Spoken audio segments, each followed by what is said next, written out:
그 마치 말이죠.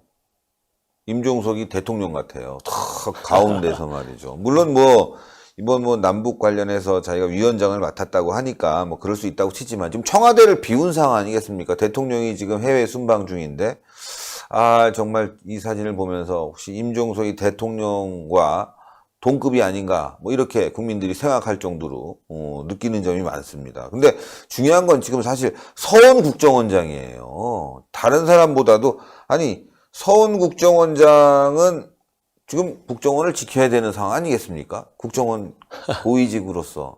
그러니까 저 사진을 보면 이제 물론 국정원장이 뭐 국정원장 집무실에 가만히 있을 이유는 없죠.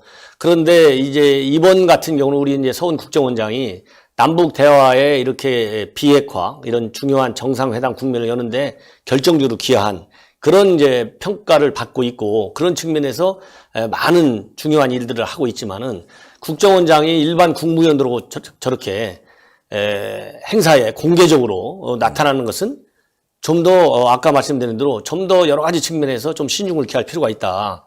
왜 그러냐면 국정원장은 기본적으로 정보기관이라는 건 일단 베일에 쌓여 있지 않습니까?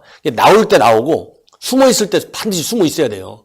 근데 우리 국정원장은 지금 현재 국무회의도 안 나갑니다. 국무위원도 아니고 대통령 바로 직속기관이거든요. 예. 그런데 저런 그 DMZ 행사에 일반 국무위원들하고 공개적으로 저렇게 나오는 것은 얼마 전에도 이제 우리 국정원장이 이제 미국이라든가 일본 이런데 대통령이 특사 자격으로 직접 가서 하는 걸 보고 과연 국정원장이 외교부 장관 역할까지 공개적으로 하는 게 맞느냐 이런 거에 대해서 좀 일각에서 문제 제기가 있었어요. 그렇기 때문에 이런 남북 밀사 역할을 하는 것도 이제는 시대가 바뀌었기 때문에 다시 이제 본연의 국정원장 자세로 돌아가야 되는 거 아니냐 고유의 역할로 이런 이제 논란도 있는데 이런 시기적인 특성 하에서 국정원장이 공개적으로 저렇게 사진까지 찍히고 그런 것은 좀 더 신중할 필요가 있었다. 제가 보기엔 예를 들어서 가더라도 국정원장이 혼자 조용히 가서 그렇죠. 보고 나서 대통령한테 내가 가보니까 이런 점이 좋은 점이고 이런 점이 보완할 점이다. 그러니까 대통령께서 직접 챙겨주십시오. 이렇게 얘기를 한다든가 이런 건 좋아요. 얼마든지 조용하게. 그리고 나중에 어떤 기록을 통해서 그런 국정원장으로서 국가안보 측면에서 직접 챙기는 측면에서 갔다. 이렇게 기록에 남기는 것은 얼마든지 의미가 있습니다. 그러나 저렇게 공개적으로 더군다나 대통령께서 아까 말씀드렸는데 해외를 나가 있으면 최소한도 청와대 비서실장 아니면 정의용 안보실장 아니면은 국정원장은 반드시 자리에 지켜야 됩니다. 예를 들어 통신 지휘망을 가지고 갔다. 그럴 것 같으면 통신 지휘망 들고 전부 해외 같이 순방하면 되죠. 그 물리적으로 몸이 사무실을 지키는 것도 엄청난 상징적 의미가 있고 실제적으로 반드시 그래야 되는 것이 대통령이 해외 순방할 때 기본 수칙 중에 하나입니다. 그렇기 때문에 그런 측면에서는 좀 여러 가지로 좀 아쉬운 점이 저는 많이 있다 이런 생각이 듭니다. 서훈 국정원장은 남북회담 당시에 뒤에서 눈물을 찔찔 짜는 모습을 보여서 말이죠. 정말 황당하다. 어떻게 저런 사람이 국정원장 역할을 할 수 있을까라는 많은 비판을 받았는데 이번에 DMZ에서 무슨 전방을 뭐 순시한다거나 뭐 또 잘 이렇게 지금 안보를 지키고 있는 것이냐 이렇게 관찰하는 것이 아니라 이번에는 뭐 DMZ 안에 있는 그 지뢰를 제거하는 작업에 동참했다는 게 이거 뭐 도대체 이게 국정원장이 할 노릇인가? 더 강하게 뭐 신무기가 들어왔다든가 뭐 그렇죠. 그리고 뭐 그 군인들이 뭔가 아주 그 열병식을 하면서 뭔가 좀 굉장히 그 뭔가 북한에 대한 압박을 가할 때 그것도 몰래 봐야 되는데 이거 뭐 지뢰 제거 작업에 나가서 함께 그거를 순시했다는 게 이게 도대체 국정원장인지 아니면 이 사람이 무슨 북한의 국정원장인지 뭐 이런 말하면 또 뭐 가짜 뉴스라고 난리칠지 모르겠지만 아니 뭐 하는 짓이 그래요. 예, 하는 짓이 아니 그렇지 않습니까? 이게 어떻게 눈물을 흘립니까?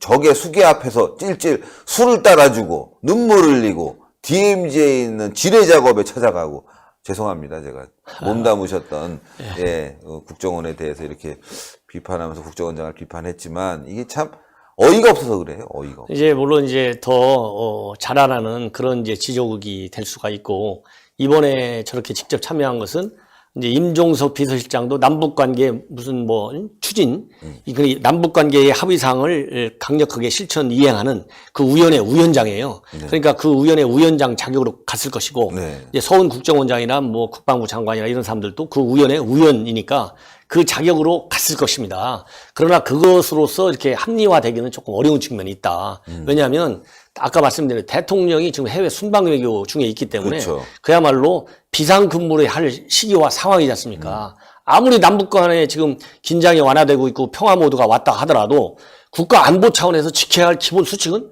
반드시 지키는 게 우리 그렇죠. 이 청와대나 국정원이나 국방부나 이게 기본 임무입니다. 그렇기 때문에 그런 점에서 갔다 하더라도 그러면 시기를 좀 조정해서 아까 말씀드린 대로 네, 그렇죠. 여러 가지 방법으로 판문점 선언, 평양선언 이행하는 것을 전부 현장 실태 조사할 수 있는 방법과 기회가 얼마든지 많이 있거든요. 예, 그런 측면에서 조금 아쉬운 면이 있지 않느냐. 이게 잘못하면 지금 해외에서 우리 정부가 이제 제재 완화를 이렇게 비핵화가 됐을 때 제재 완화 해야 된다. 이런 거 하니까 지금 국내 언론에서 비판적인 언론도 상당히 많습니다. 물론 긍정적인 보도도 있지만은, 여론도 있지만은, 비판적인 여론도 상당해요. 그렇기 때문에 이런 그런 제재 완화 문제에 대한 비판적인 여론과 함께 저런 게 가버리면 정말 한국에서 마치 핵이 없어져갖고, 금방 없어져가지고, 그러니까요. 정말 제대로 된 평화가 오는 걸로 착각할 수가 있어요. 그러나 이 안보라고 하는 것은 그런 장밋빛, 정말 희망적 사고에 의해서 대책을 강구하는 것이 아니라 만에 0.1%의 오차가 있는 것도 허용돼서는 안 되는 것이 안보의 기본 맞습니다. 원칙이지 않습니까? 네. 이제 그런 점에서 저도 이렇게 말씀을 드리는 겁니다. 네. 예. 뭐 국정원에서 최고위직으로 몸을 담으셨으니까 좀 여쭤볼 게 있는데, 과거 국정원장들은 뭐 언론에 노출되는다는 것이 노출될 일도 없고 노출을 꺼려 하지 않았습니까? 또 국무회의엔 들어가지 않고 대통령과 독대를 통해서 정보 보고를 하는 것으로 알고 있는데, 지금 서훈 국정원장의 행보를 보면 이게 국정원장으로서의 이게 비밀 유지가 될 건가, 이런 생각이 우려가 많이 듭니다. 그런데 이제 우리 서훈 원장도 국정원에서 잔뼈가 굵은 아주 네. 정통 정보맨이고 네네. 아주 유능한 분입니다. 네. 그렇기 때문에 지금 이제 말씀하신 대로 이제 이렇게 언론에 많이 노출되다 보니까 이제 그런 우려도 일각에서 있을 수가 있죠. 그러나 제가 보기에는 정보의 기본 수칙을 아마 철저히 잘 지키면서 일을 하지 않을까 이런 생각이 듭니다. 물론 이제 뭐 큰 일을 하다 보면 일각의 어떤 비판이라든가 이런 걸 너무 의식하다 보면 또 제대로 된 임무를 수행하는데 거꾸로 어려움이 있을 수가 있어요. 네. 그러나 기본 원칙은 지키면서 잘해야 된다 이런 거를 제가 좀 강조하고 싶습니다. 네. 예. 좀 제가 좀 사진을 올려놨는데, 그 사진을 보시면 아시겠지만 뭐 임종석이 말이죠, 저렇게 그 지시하는 것처럼 보이다 보니 도대체 대통령 비서실장이 저렇게 높은 자리인가, 막 이렇게 좀 뭐라 할까, 좀 이게 참 비서실장이 아니라 이 사람이 대통령이 아닌가, 뭐 이런 정도로 생각될 정도로 말이죠. 아주 자신이 리더긴 하죠, 저 직책에서는. 그러나 지금 상황이 저렇게 모습을 보여야 될 보여야 될 건가라는 생각과 함께 또 하나는 지금 뭐 대권 노리는 거 아니냐, 뭐 이런 저는 의혹까지 들게 됩니다. 네.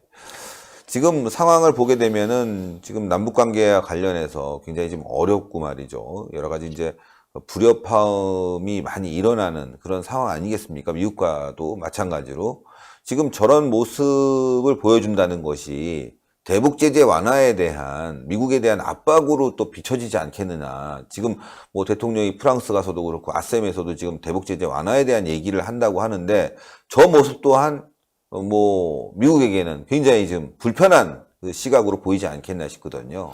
그래서 이제 우리 정부에서도 저런 그 DMZ는 기본적으로 이제 유엔사가 관할하지 않습니까? 네. 근데 이제 유엔 사령관은 주한 미군 사령관이 겸해요. 그렇기 때문에 유엔사와 협조한다는 것은 결국 미국 정부와 협조하는 거하고 똑같은 모양새를 갖추고 있고. 그렇죠. 지금 이제 우리 정부도 이제 한미 공조, 한미 동맹의 중요성을 충분히 이제 인식하고 있는데, 그 동맹의 중요성과 공조의 중요성을 실행하는 방법에 있어서 약간의 그 시각의 차이가 좀 있어요. 예를 들자면 어제 우리 미국에 있는 우리 한국 대사는 이 남북한 관계의 개선이라고 하는 것이 비핵화의 속도하고 기계적으로 어떻게 딱 맞냐.